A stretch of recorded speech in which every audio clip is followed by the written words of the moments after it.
ہری پگڑی باندھنی کیسے ہے؟ جو مرضی ہے ہری باندھو، پیلی باندھو، نیلی باندھو، کالی باندھو، سفید، کوئی مرضی ہے باندھو۔ جھگڑا دو باتوں میں ہے۔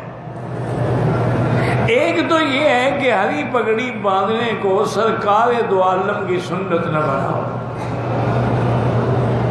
حضور پاک نے ہمیشہ سفید امامہ استعمال فرمایا، اور سنت وہ ہوتی ہے جس پہ ہمیشہ عمل ہو۔ اب کالی پگڑی حضور نے فتح مکہ کے موقع پر باندھی ہے، تو ٹھیک ہے کالی پگڑی جائز ہے، لیکن سنت نہیں ہے۔ ایک دفعہ آپ نے باندھی ہے تو جائز تو ہو گئی، لیکن سنت وہ ہے جس پہ ہمیشہ کا عمل ہو، اور وہ ہے سفید۔ اور ساتھ یہ بھی فرمایا کہ مردوں کے لیے سفید، عورتوں کے لیے رنگ دار کپڑا جو ہے وہ اللہ کو زیادہ پسند ہے۔ ایک تو مہربانی یہ کریں کہ سبز پگڑی کو حضور کی سنت نہ بنائیں، یہ سنت نہیں ہے۔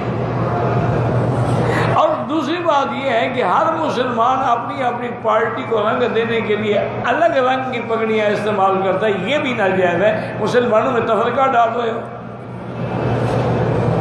کہ یہ ہری پگڑی والا ہے، اور یہ پیلی پگڑی والا ہے، یہ واسکٹ والا ہے، یہ کرتے والا ہے، یہ کیا ہے؟